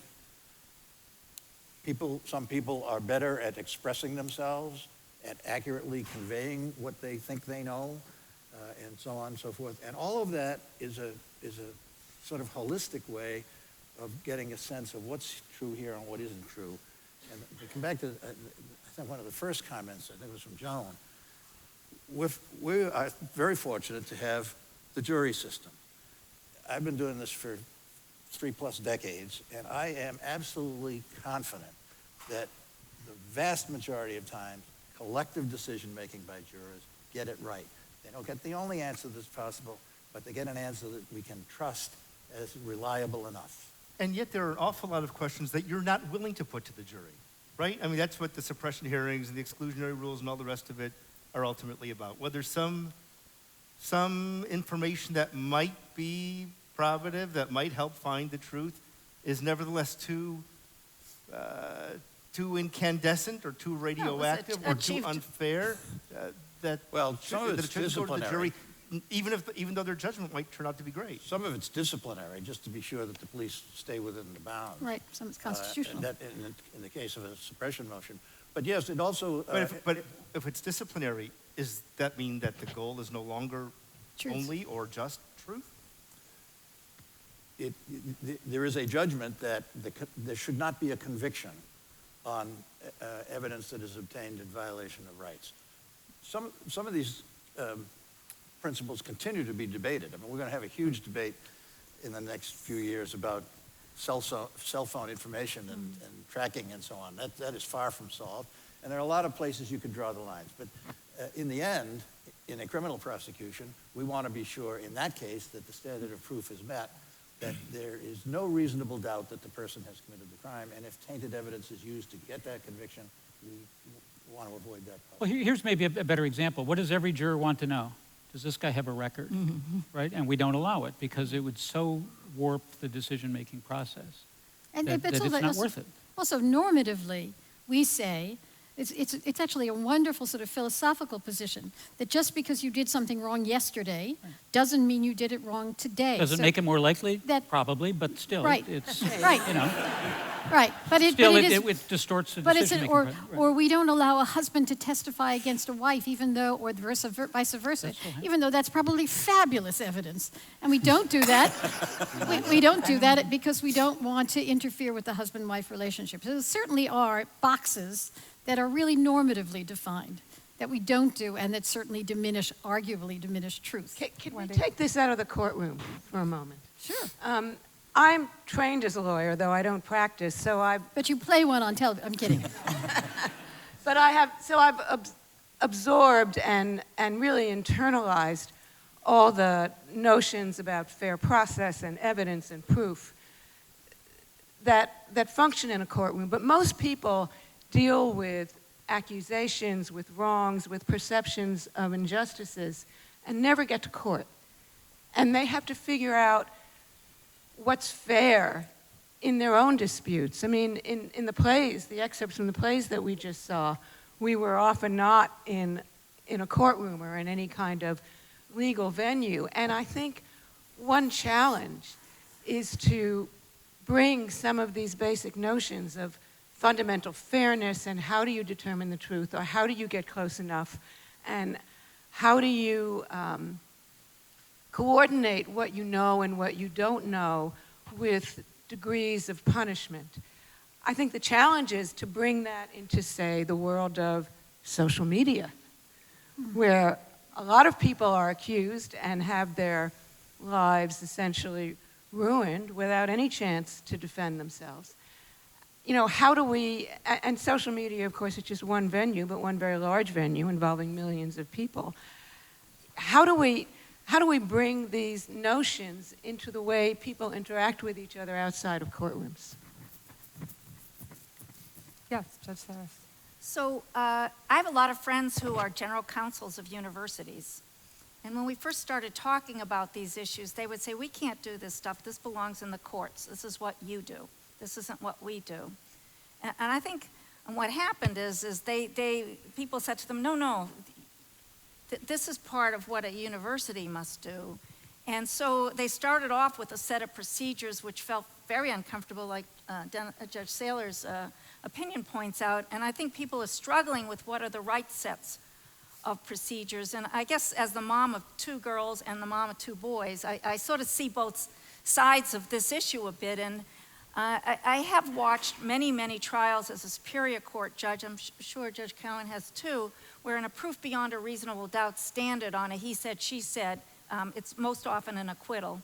And it's a very difficult procedure for a young woman to go through. So I think as hard as these questions are, actually, the thought that we might have fair processes within a university is still a better approach, in my view, than pushing it all into the courts, which are very public and often very humiliating to the young people involved. So I think, I don't have a silver bullet as to what I think the exact right answer is on what the procedures are, et cetera, but I do like the fact that now most of the universities before were saying, bring it to the courts. This isn't our problem. Can we take this out of the courtroom and out of the 18 to 22-year-old bracket? And how do we as citizens, how should we react when a person, a famous person, accuses another famous person of sexual misconduct? How should we react? We should take a breath. Right.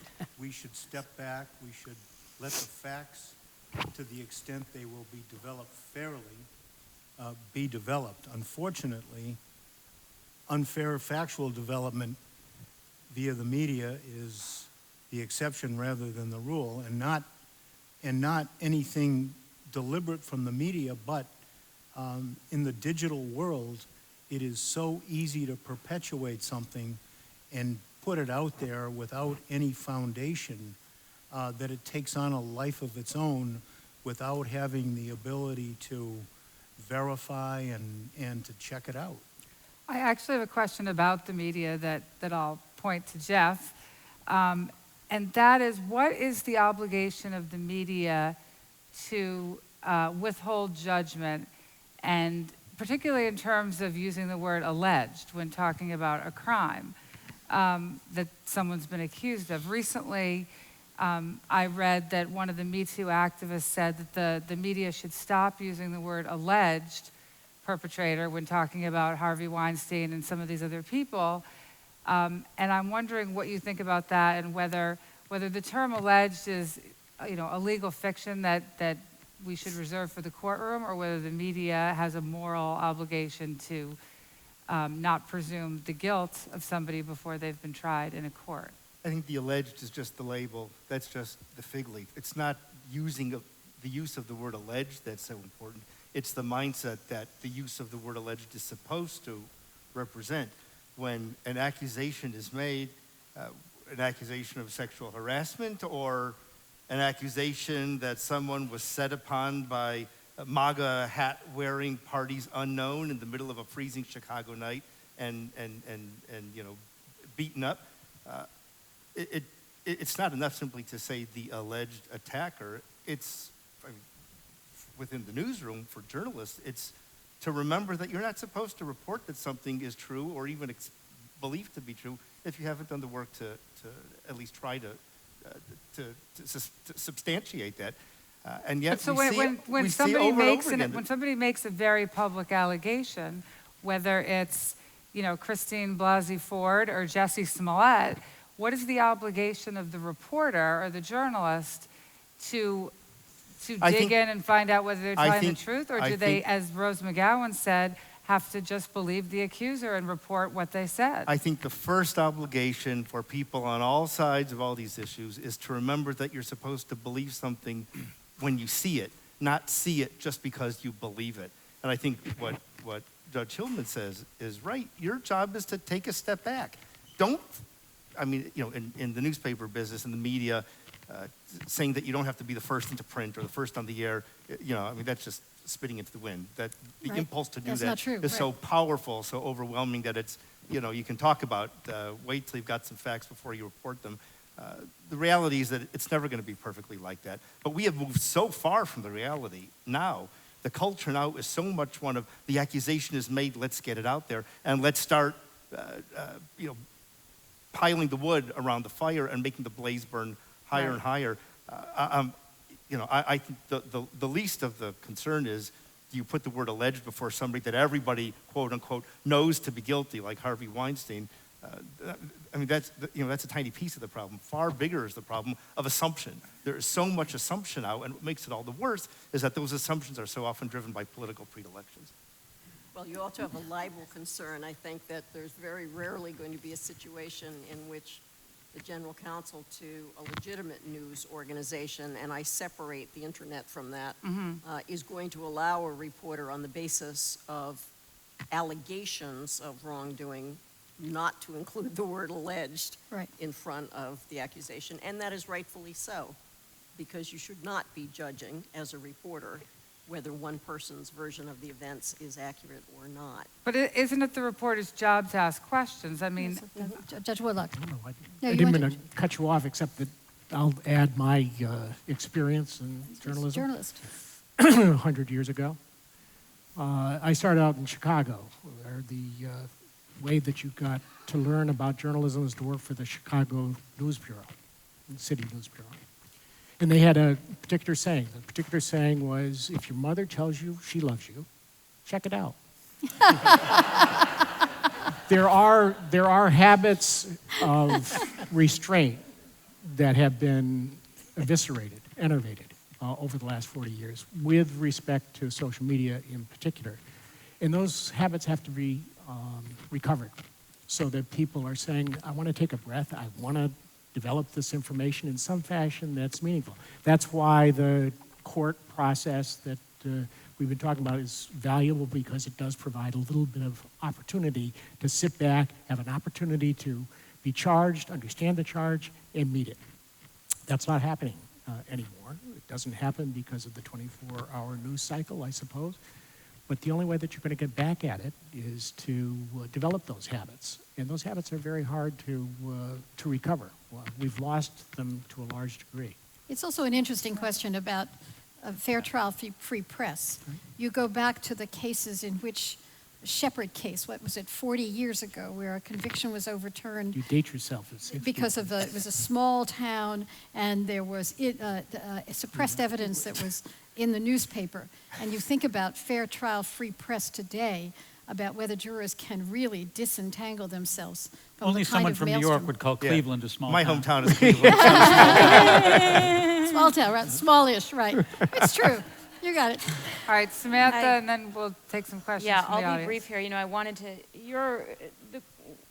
a question that was sort of posed at the beginning of this round of comments was, what do we do how should we respond when a famous person accuses another famous person of something horrible? Or how should we, handle these issues that arise on social media. And I would like to just briefly make the modest proposal that maybe we should try to think about how we would want to be treated in those situations and to stop. We're so polarized right now that we almost want bad things to be true if they're about someone we don't like for whatever reason, politically or, based on gender and I think, we've gotten so far away from just sort of empathy and trying to see the humanity in other people. And, social media certainly has perpetuated a lot of this, but I think that if we can all individually just try to get back to a place where we think about, okay, this is another human being. If this were me or if this were a member of my family, how would I want to be treated? Whether it's how would I want a person coming forward with a serious accusation to be treated? How would I want a person facing a serious accusation to be treated? If we get away from the groupthink and step back and try again to see people as humans, I think that could go a long way, as difficult as I think it would be to get back to that place. We want to take questions from the audience? All right, remember the rule, a question, not a statement. Can we Yes, turn ma'am. down the lights? Yeah. Can we put the lights up? I wonder whether part of the problem is that we're applying one set of standards in lots of different circumstances. If your mother says she loves you, check it out. That's what killed Desdemona. That Othello was persuaded to use the standards appropriate in a court of law or in a scientific investigation to a situation of love. That's what doomed her. The wrong set of standards. When it should have been trust and love, it was turned into evidence. And similarly, if college campuses are supposed to be taking care of sexual assault, and I think that they are, it's not by pretending that they're courts. It's by looking at things like restorative or reparative justice, a very, very different framework. And I think we get locked into evidence is the gold standard. Question. What's your question? Is that true? You broke my rule. Right? Question mark? I agree. Anyone want to take a stab at that? Judge Saris? No. I was hoping to see all of you, so I was hoping the lights Can you turn would the go lights down? I don't, yes, there we go. Yeah, if they're all up to those. Does anybody want to address the context issue? I mean, I think that is what we're struggling with, right? There are different contexts in which different burdens apply. My kitchen is one, the court of law is another, and the question is what's fair in each of those contexts and what makes sense in each of those contexts. And I think that's what the struggle is about. Was that he was not using the kinds of standards that you would find in a court of law. He was acting purely on emotion. Yes, he was. He was acting purely on emotion, and he killed her based on a strong suspicion and anger. Well, and I think the problem in the campus situation is ideally, yes, you want to set up a restorative process where both people feel they've been heard and that you've rectified a situation. But the reality is that these young men are going out into the world being branded as rapists. Maybe they are, maybe they aren't. But if they are, they should be in prison.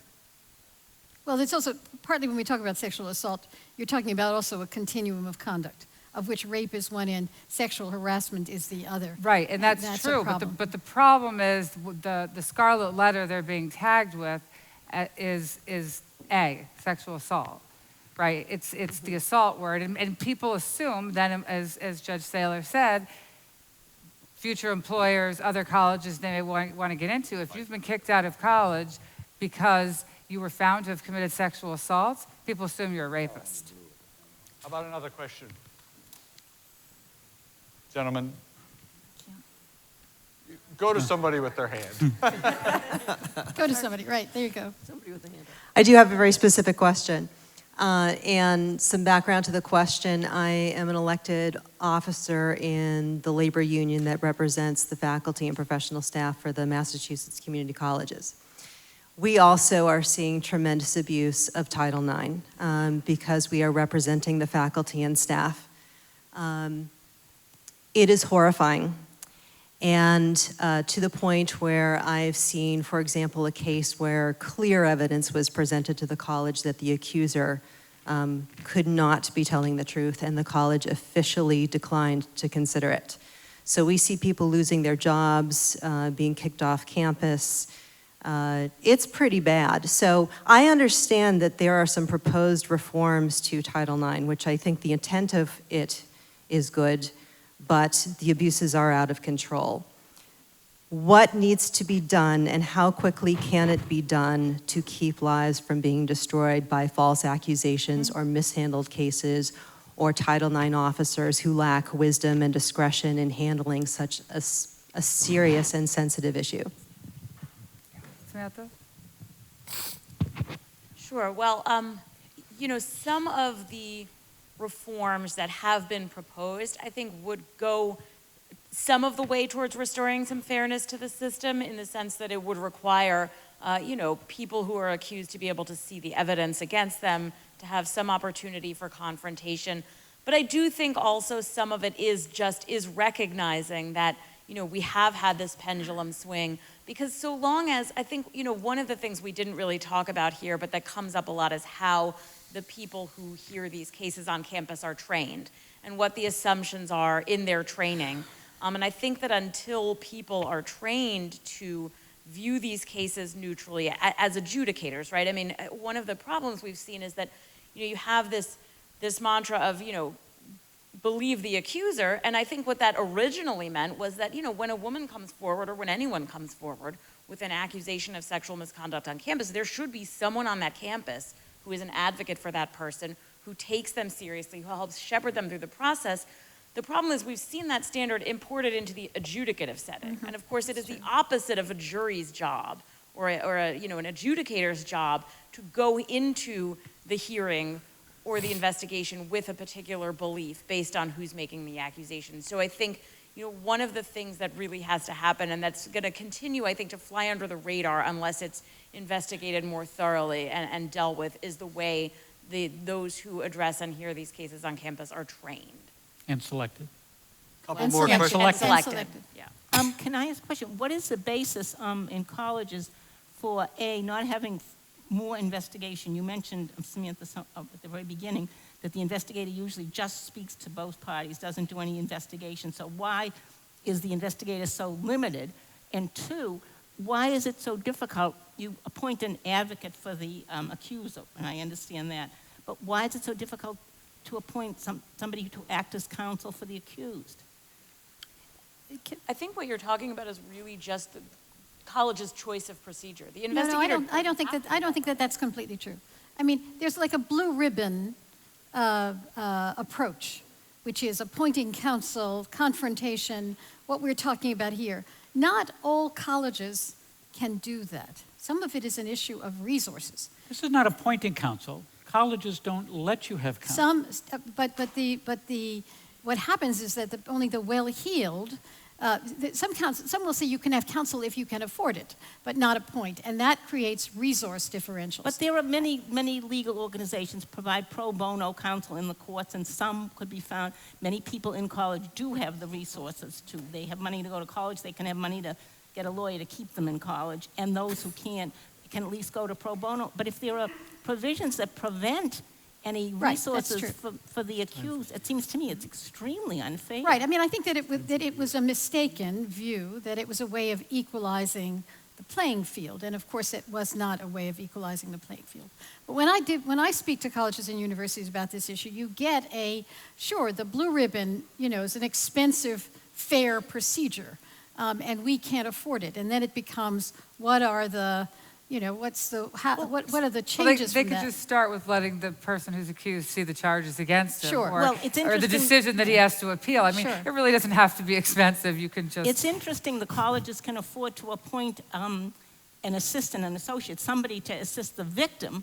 Why can't they appoint someone to assist the accused? I mean, Harvard has something like 50 50 Title IX officers. If they can afford 50 Title IX officers, they can certainly afford to Xerox the accusation and give it to Colleges do usually let both parties have an advisor, and they usually can. I mean, you can have an attorney advisor if you can, as you say, afford one, but they can't most speak schools do provide for someone on the faculty or in the administration the advisor for both parties. The problem is more often the degree to which the university's rules limit that person's ability to participate in the process. They have to be what we call a potted plant. But that's the same thing as not permitting the person. Correct. That's like in the grand jury. Yes, the lawyer can be there for the defendant, but he can't say anything. So big And deal. just remember that the oldest that these students are is 22 years old, okay? Some of them are teenagers, and we're expecting them to defend themselves alone. Do we have another question? All right, yeah, because we're rapidly running out of time. Here you go. Just a question, please. If James Baldwin were in this room and was asked to write a play about what's going on here, what do you think he'd say? James Baldwin? Yeah.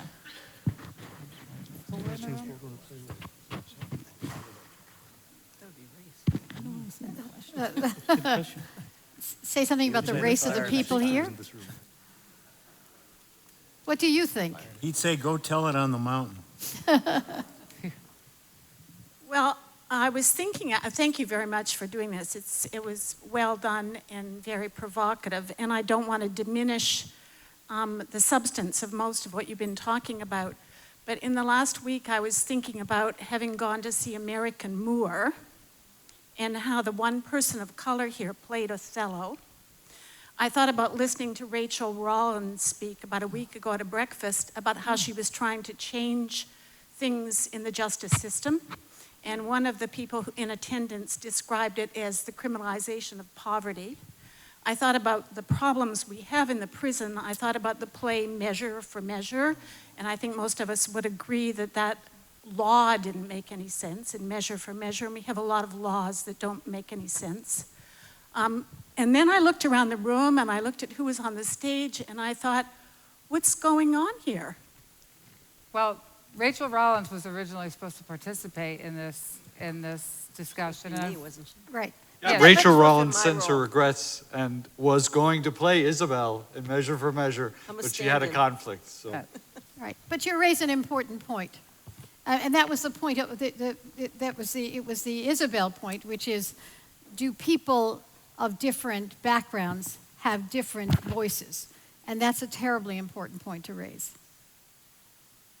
My question has to do with adolescent neurological development, and what do judges and hearing officers at the college level know about the difference between dorsolateral prefrontal cortex functions I do. and ventromedial Right. prefrontal. Yes, I mean, my question has to do with what are adolescents able to do in terms of behavioral controls. Certainly we don't expect a 5-year-old to have full control over his or her impulses. People of 19, 20, 21 fall somewhere in the middle, but I'm wondering, since you mentioned that you teach neuropsychological Neuroscience, area, right. neurosciences, I wonder what other people on the panel know about these fields and whether people in this area are sophisticated or whether they're flying by the seat of their pants. I think that goes to Samantha's point about training. And let me give you one example. So Harvard Law School actually had different procedures that were confrontation, appointed counsel, all of the panoply that we're talking about. And I'm training adjudicators. And I take from the Harvard University a slide that says trauma-informed responses. And the slide said, if the testimony is inconsistent, if the recall is different from 1 minute to another, that is consistent with having been traumatized. And that was the slide. And I said, wait a minute, that slide is an important slide, but there's another one. The next one should be inconsistent statements, inadequate recall could also be consistent with lying. And you have to have both. So it is an issue of training about, but the problem is that colleges are dealing with people who are between 18 and 22, and they have to enforce some kind of norms of conduct and hold people accountable. So it can't be excusing behavior, but it has to be balanced. I mean, I think that that's fair. I was stunned when I saw that slide, and that was the only slide, and there was not another side to it. I think we're going to have to wrap this up. I really appreciate your attentiveness. We thank you very much. Come back next year.